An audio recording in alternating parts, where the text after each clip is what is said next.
Welcome to Thinking Deeper by 6-7. Today we're looking at a stack of sources that, on the surface, are about a simple beverage. Right, but it reveals itself to be this complete, and I mean devastatingly profound, philosophy of life. Teaism. The main text we're drawing from, the Book of Tea, uses what it calls an aesthetic religion to bridge these huge Eastern concepts, Taoism and Zenism, and offer just a radical perspective on existence. And that's really the core of our deep dive today. We're getting into a system that challenges the fundamental quests of both the East and the West. So instead of that search for a fixed, perfect, eternal, absolute, what we might call God or theism. Or on the other end, rejecting meaning altogether, which you see in a lot of modern atheism or materialism. Exactly. Teaism presents a third way. It teaches the worship of the imperfect. And that's our mission today, to unpack how this one idea, this adoration of the beautiful found within the, quote, sordid facts of everyday existence, shows us that things like purity, simplicity, and even accepting destruction are the real paths to self-realization. We're going to explore why finding the greatness of little things is maybe the ultimate act of aesthetic and spiritual freedom. So get ready for a discussion that really fundamentally redefines the whole pursuit of knowledge. Okay, so let's start at the beginning, the definition of teaism. Right. And I think it's so important for you, the listener, to understand that we are immediately moving past the idea of tea as just a casual drink. Or, some kind of polite social ritual. That's not what this is about. Not at all. The author traces its history, and it's fascinating. It starts out very practically as a medicine. Makes sense. Then it grows into a beverage. But in 15th century Japan, something profound happens. It gets elevated, ennobled into a complete religion of aestheticism. A religion of aestheticism. So it's a formalized, disciplined cult then? In the classical sense, yes. It's founded on the adoration of the beautiful, and this is the absolute key, it's specifically about the beauty that exists right in the middle of ordinary, flawed, messy reality. And that's the core mission you mentioned, the worship of the imperfect. That single phrase seems to carry the entire philosophical weight of this tradition. It really does, because it gives you a framework for accepting life as it is, not as you wish it were. The author calls it a tender attempt to accomplish something possible in this impossible thing we know as life. That's a beautiful line. Yeah. So if life is this impossible quest for some flawless, eternal truth or happiness, Teaism just steps in and says, hold on, let's focus on the achievable, on momentary perfection. and that puts it in such radical contrast with so much of Western theology and philosophy. I mean, that entire tradition has been preoccupied with a flawless, transcendent ideal, a perfect, absolute God. Right, and that pursuit often creates this immense cognitive dissonance when you're faced with a world that is so obviously full of suffering and evil and incompleteness. Which then gives rise to its polar opposite, doesn't it? Modern radical atheism, which looks at all those flaws and says, see, because the world is so broken, no higher meaning can exist. Exactly. And teaism just bypasses that entire exhausting atheistic conflict. It doesn't look up for God or down into meaninglessness. It finds the spiritual within the acceptance of this current, flawed reality. It's a philosophy that weaves ethics, economics, and religion all into one coherent worldview. The sources use this term moral geometry. That's a phrase that really needs some unpacking. How does teaism use geometry to define our place in the universe? It's all about knowing and respecting your scale. It defines the proportions of human enjoyment, right? It acknowledges how quickly our cup of joy can be overflowed with tears, or how it's easily drained to the dregs in our quenchless thirst for infinity. A quenchless thirst for infinity. So we're these fundamentally small beings, but we're seeking this infinite fixed reality. And we're destined for failure and frustration if we do. So moral geometry says, accept your smallness, but find the infinite possibilities within that small scale. So if we make a huge, elaborate fuss over a single cup of tea, it's not because the tea itself is divine in some way. No, it's because the act of consecrating ourselves to that small, perfect moment is the necessary antidote to our infinite and often destructive thirsts. It's a beautiful corrective. It is. And the author points out, mankind has consecrated itself to far worse things. Yeah. He mentions Bacchus, the god of drunken excess, or the gory image of Mars, the god of war. Right. Compared to those, finding a profound synthesis in a sip of tea seems like a much more beautiful and harmless path. And remember, the sources claim that in this one simple act, the initiated can actually touch the essence of the three great Eastern traditions. The great convergence. So you get Confucius. Who represents the sweet reticence of social tradition. Then you have Lao Tse. bringing that piquancy of change and flow. And finally, Sakyamuni, the Buddha. Offering the ethereal aroma of wisdom and renunciation, all of these massive ethical and metaphysical systems just distilled into one shared, common, unassuming act. That synthesis is what gives the author the authority for his next big move,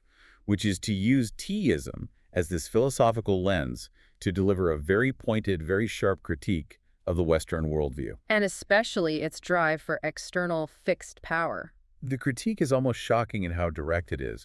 He points out this cultural paradox where the West saw Japan as barbarous while she indulged in the gentle arts of peace. Right, when they valued their traditions and this subtle aestheticism. But then, suddenly, Japan is labeled civilized since she began to commit wholesale slaughter on Manchurian battlefields. It's the ultimate indictment of a civilization that has centered its entire value system on the art of death, on war, conquest, power, instead of the art of life, which is what teaism represents. It suggests that Western civilization only really recognizes and validates power when it takes a violent, destructive, large-scale form. The author, speaking from the perspective of the tea master, just says, "Fain would we remain barbarians if our claim to civilization were to be based on the gruesome glory of war." It's such a profound ethical statement, and it's delivered through this aesthetic critique. The East created this delicate harmony, which he admits is weak against aggression. While the West gained its expansion, but at the cost of restlessness. And that restlessness seems to be the core problem. The author wonders if the West, which might laugh at the East for having too much tea, too much subtlety, too much focus on small details, Actually has no tea in its constitution at all. meaning no sense of aesthetic proportion, no appreciation for the gentle, smaller arts of life. They're just trapped in this search for the material absolute. Let's really dig into that idea, the search for the material absolute. Yeah. Because this pursuit is what fuels Western materialism, which is, philosophically tied to atheism in its rejection of non-material value. That's a great point. When you reject God, but you still have that quenchless thirst for infinity, you just turn to limitless acquisition. You try to fill the void with things. Correct. The text observes that the heaven of modern humanity is indeed shattered in this cyclopean struggle for wealth and power. And this obsessive pursuit, this need to constantly acquire, define, conquer, dominate, it leaves the world groping in the shadow of egotism and vulgarity. Egotism and vulgarity. He presents them as direct philosophical consequences. It implies that true knowledge becomes something bought through a bad conscience. And even benevolence or charity is practiced merely for the sake of utility. If the only value is utility and power, then every human action, even virtue, becomes corrupted by that. That's a devastating critique. The text says the world awaits a great avatar to come and repair this grand devastation, but the disaster is self-inflicted. It comes from disconnecting from any deeper non-material meaning. And so the immediate counteraction, the simplest form of resistance against this shattered heaven and this egotistical shadow, is found in that final, humble statement. Meanwhile, let us have a sip of tea. That one aesthetic action, consecrated and perfect in its moment, provides immediate, necessary perspective. It's a rebellion against the absolute in favor of the relative. And to understand why a sip of tea can carry all that philosophical weight, we have to look at its foundations. Taoism and Zenism. These are the traditions that explain why the worship of the imperfect isn't just a nice aesthetic idea, but a profound wisdom system rooted in relativity. We have to start with Taoism, founded by Lao Tzu 5 centuries before the Christian era. The word Tao, it literally just means the path or the way. But when Lao Tzu tried to define it, he was famously evasive about it. Very. He called it nature, supreme reason, or almost reluctantly, the infinite. He said it was all-containing, born before heaven and earth, the mother of the universe. Now, when a Western listener hears infinite and mother of the universe, their mind immediately might slot that into a theological box, right? They equate it with an omnipotent, fixed, eternal God. And that's exactly where you miss the radical Taoist insight. Leaning too much on the word infinite is a mistake. Why? What's the key distinction? The Tao is not a static, fixed entity. It is the spirit of cosmic change. It's the eternal growth that is constantly folding and unfolding, transforming itself into new forms. It is the great transition itself. Ah, so the Tao isn't a thing we are trying to reach. It's the process we are already participating in. You can think of it subjectively as the mood of the universe. And here is the philosophical pivot for everything in Teaism. The Taoist absolute was the relative. The absolute was the relative. Yes, it accepts change as the only constant. And by doing that, it makes every single momentary manifestation of reality absolute for that specific moment. It's a profound refutation of permanence. Yeah, and that focus on movement, on flux, must have a direct impact on how you view morality and ethics. It has to, because if the Tao is constant change, then any fixed rules, any rigid moral codes must be inherently relative and temporary. The sources say definition is always limitation. Precisely. Once you fix a moral code, you limit growth. The fixed and the unchangeable express a stoppage of the very life force, the Tao.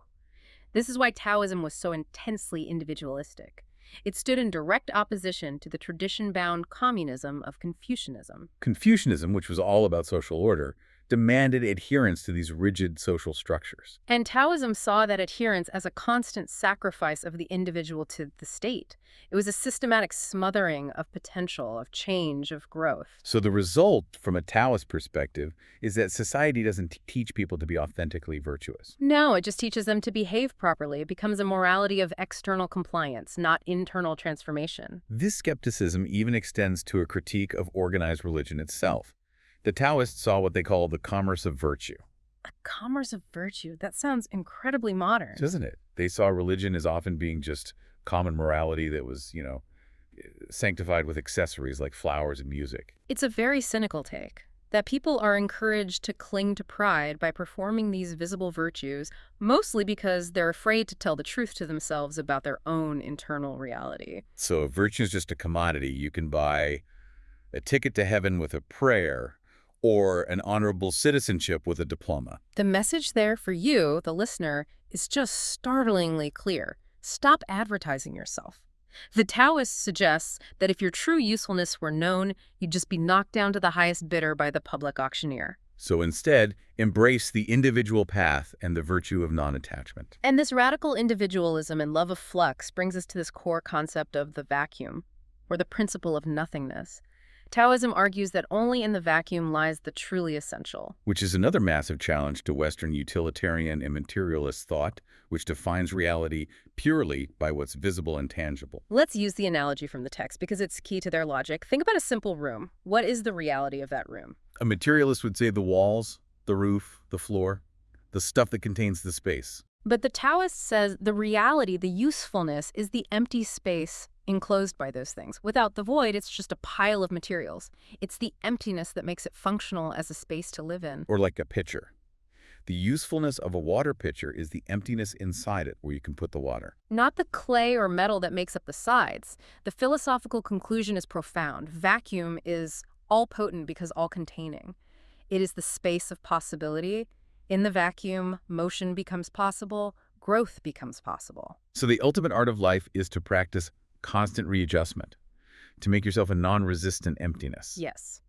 That non-resistance lets others enter freely. It allows you to master all situations without needing to aggressively dominate or fix them. And this principle, this philosophy of emptiness, it directly influenced physical disciplines. Like jiu-jitsu. Exactly. Jiu-jitsu is a martial art based entirely on the strategic use of vacuum. You don't meet force with fixed equal force. You empty yourself, you accept the incoming energy, and then you redirect it. The philosophical becomes physical. This whole relationship between the three great Eastern doctrines, Taoism, Confucianism, Buddhism, is just perfectly summarized in that allegory of the three vinegar tasters. It's a wonderful literary device for getting their worldviews across. The analogy is simple. Life is the vinegar. So first, Confucius, who represents that rigid adherence to social laws and tradition, he tastes it and he finds it sour. For him, life requires constant, difficult adherence to external rules to maintain order. Then Buddha, who's focused on suffering, renunciation, transcendence, he tastes it and calls it bitter. Life is inherently characterized by pain and illusion, and it requires you to seek an escape route from the worldly cycles. But then you have Lao Tse, the founder of Taoism. He embraces the world as constant change, finds potential in its flux. And he pronounces the vinegar sweet. He accepts the world exactly as it is, finding beauty and truth in the mundane reality of the moment. The sweetness comes from non-resistance. And it's that acceptance, that sweetness that leads us right to Zenism. Right. If Taoism provides the metaphysics of constant change, Zenism provides the intense, practical methodology for achieving self-realization within that flux. Zenism comes from dhyana, which means meditation. And it is the intensely concentrated continuation of Taoist relativity. Its central premise is that truth is reached only by comprehending opposites, and that nothing is real except that which concerns the working of our own minds. That radical internal focus means Zenism inherently sidesteps the whole external debate that troubles the West, doesn't it? If truth is internal, the theological question of a fixed, external, permanent God theism or the lack of one atheism, it all becomes secondary. Or even moot. It becomes irrelevant to the immediate, realized experience of your own mind. The famous anecdote about the two monks and the flag illustrates this perfectly. They're watching a flag fluttering in the wind. One monk argues, it is the wind that moves. And the other counters, no, it's the flag that moves. And the Zen master steps in and corrects both of them. He says the movement was neither of the wind nor of the flag, but of something far more critical. The movement was in their own minds. That immediately shifts the focus from physics to consciousness. And this focus is what led to Zen's famous iconoclasm, their rejection of external dogma.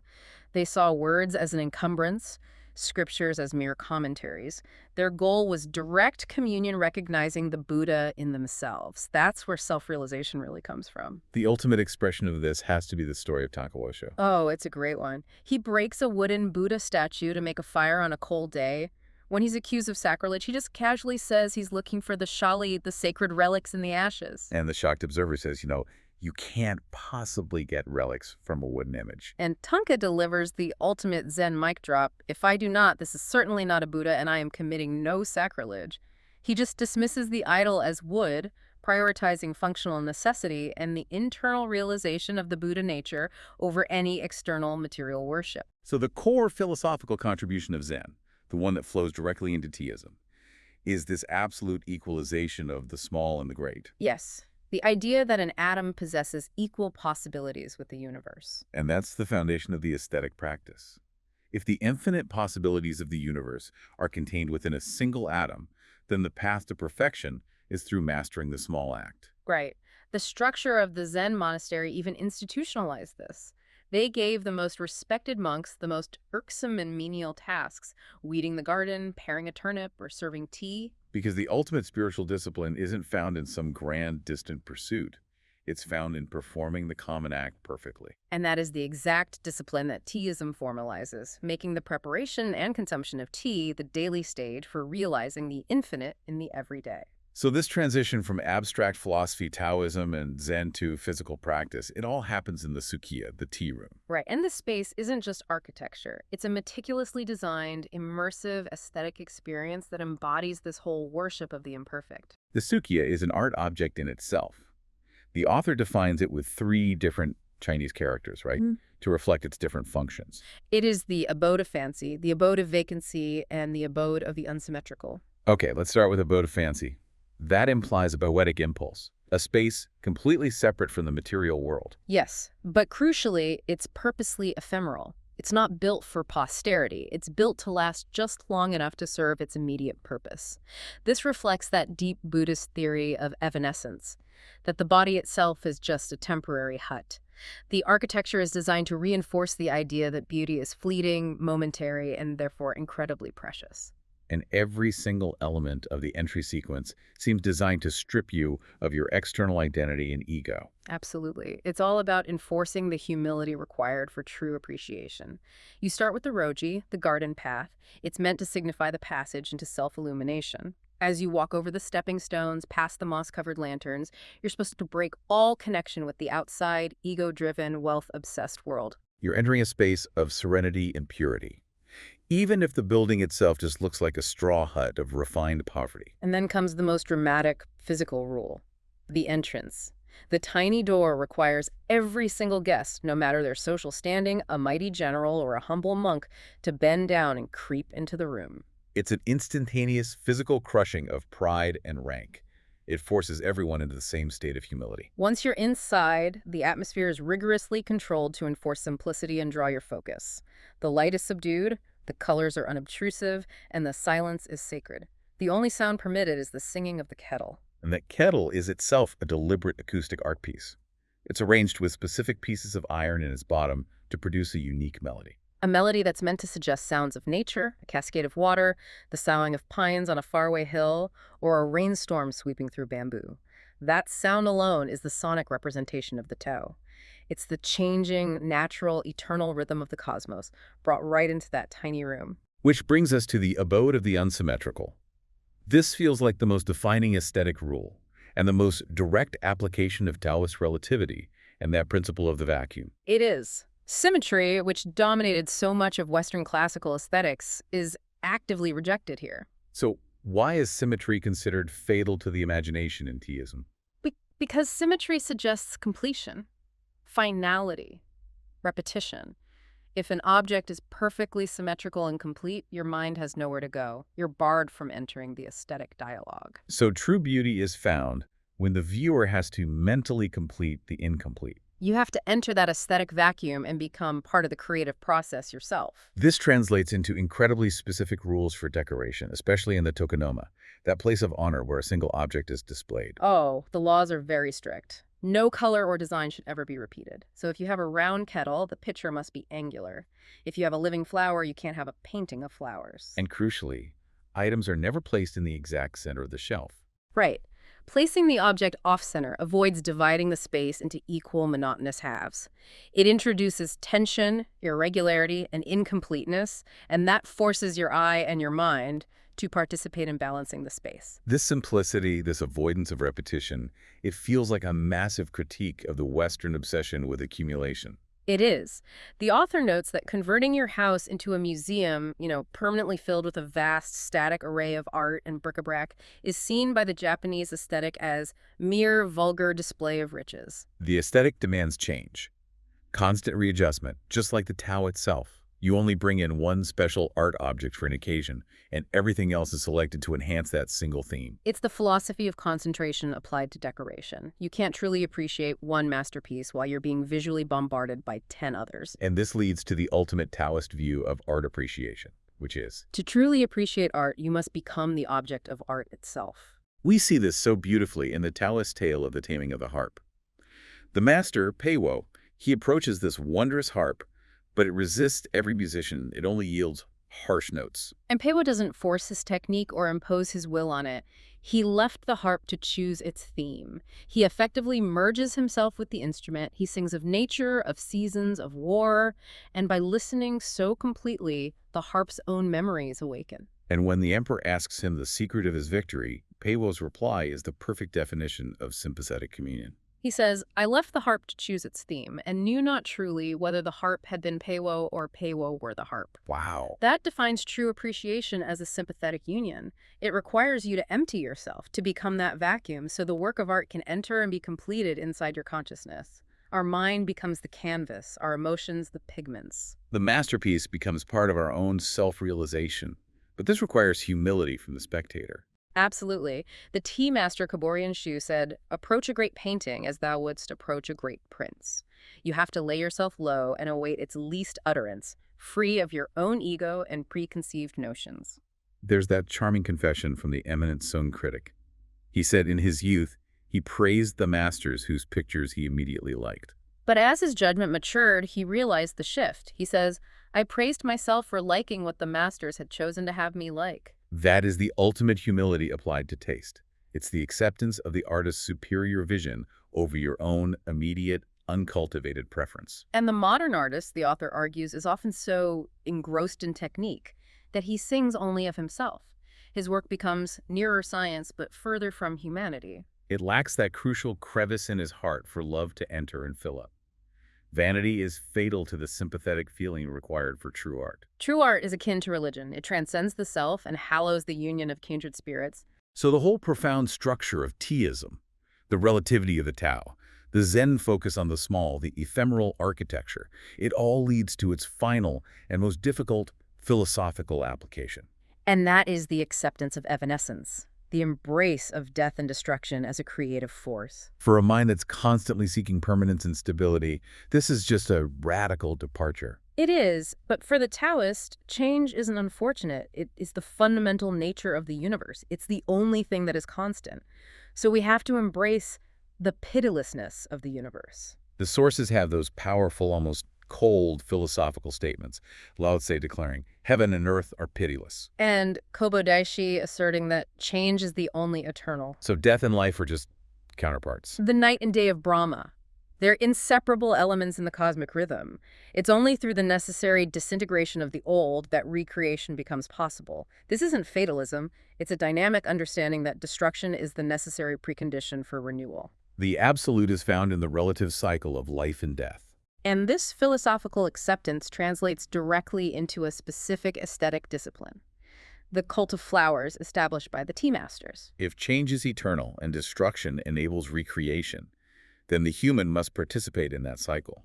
The philosophical justification for it is intense. He asks, why not destroy flowers if thereby we can evolve new forms ennobling the world idea? The idea is that nature itself is pitiless, destroying endlessly to create new things.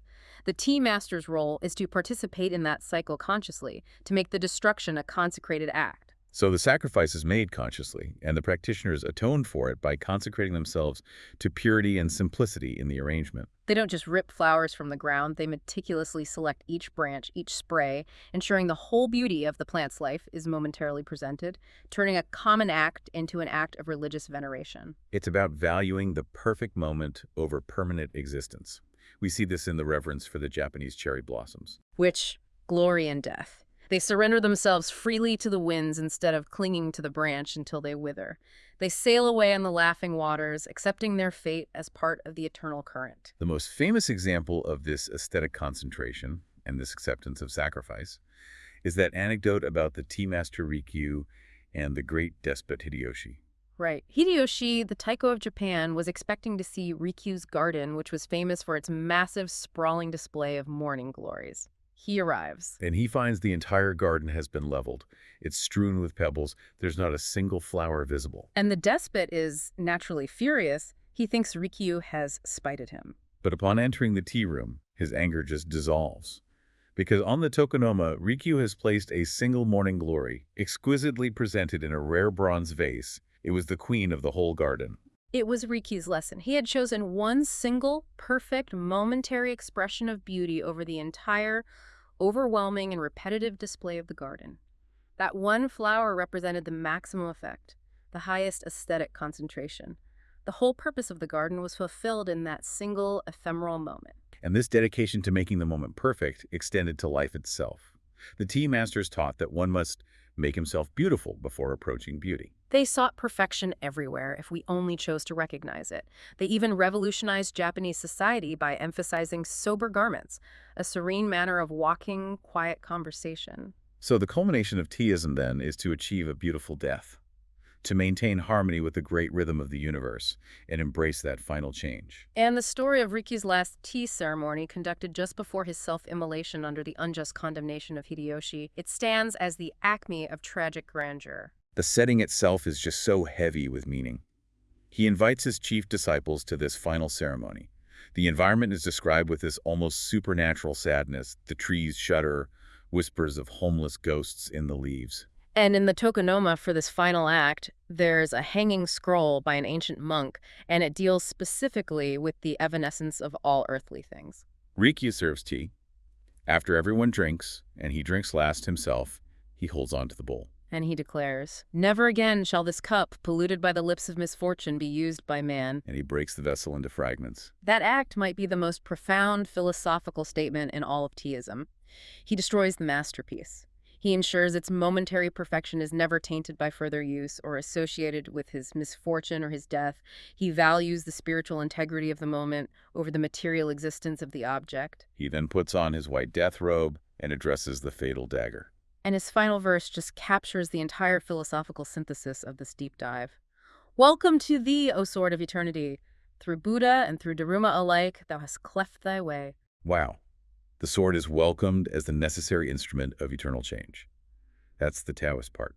And by mentioning Buddha and Dharma, the founder of Zen, he acknowledges that this final act is the ultimate path of self-realization through destruction and release. It is the perfect, beautiful end to a life dedicated to finding the absolute in the relative. So we've journeyed through this deep dive, and it seems clear that this Eastern philosophy offers a powerful corrective to the modern dilemma. It really does. You, the learner, are constantly navigating this world saturated with information, striving for mastery, for permanence, for totality. It's the equivalent of searching for that fixed, unchangeable absolute that Western thought often demands. We seek stability in data, permanence in our wealth, security in fixed definitions, and we spend so much energy avoiding the inevitable, bitter, or sour truths of change and decay, always hoping to find some eternal sweetness somewhere outside of this flawed reality. But Teaism, rooted in Taoism and Zenism, it fundamentally asks you to embrace the relative, the incomplete, and the momentary. The most profound spiritual truth, they argue, isn't found in transcending the world or defining an infinite God. It's found in performing the most mundane task like making tea or paring a turnip perfectly. Because that small, dedicated act contains the same infinite possibility as the entire universe. We've extracted 3 key takeaways from the sources today, focusing on how this philosophy challenges our modern ideas of meaning. First, the Taoist path is not about finding an external, eternal, fixed God, but about righting the cosmic change itself. The absolute is the relative, and true power lies in the vacuum, in non-resistance, in constant readjustment to reality, rather than trying to fix definitions and impose your will. Second, the Zen perspective makes the whole debate between fixed theism and absolute atheism basically moot. By stating that an atom has the same possibilities as the universe, the focus shifts completely from some external theological or material debate to internal self-realization and mastery of the moment. If the infinite is within, the question of an external fixed infinite becomes irrelevant. And third, aesthetic appreciation. The path to meaning demands profound humility, a willingness to enter the vacuum of the masterpiece or the tea room. You have to shed your pride, your perceived wealth and standing, so that you can complete the beauty within yourself. This act of communion is the only way to genuinely connect, mind to mind, with the artists and the masters who dedicated themselves to the worship of the imperfect. The ancient Chinese myth tells of the divine Nuka rebuilding the shattered sky after the combat of spirit and matter, but she forgets to fill 2 tiny crevices. And that's what begins the human necessity to build anew his sky of hope and peace. We saw how Rikyū, when he was faced with chaos and destruction, chose to make one final, perfect aesthetic act. The modern world, we are told, awaits a great avatar to repair the grand devastation caused by our egotism and wealth-seeking. But perhaps the greatest lesson for you today is not to wait for that avatar, but to find the bravery of Rikyū. And ask yourself, what single, beautiful, honest, and imperfect act can you consecrate yourself to today, fully knowing it is ephemeral, but that in its momentary perfection, the eternal is revealed? That was our deep dive into the philosophy of tea. We hope this exploration of the ephemeral and the absolute has been useful in your own journey to become well-informed.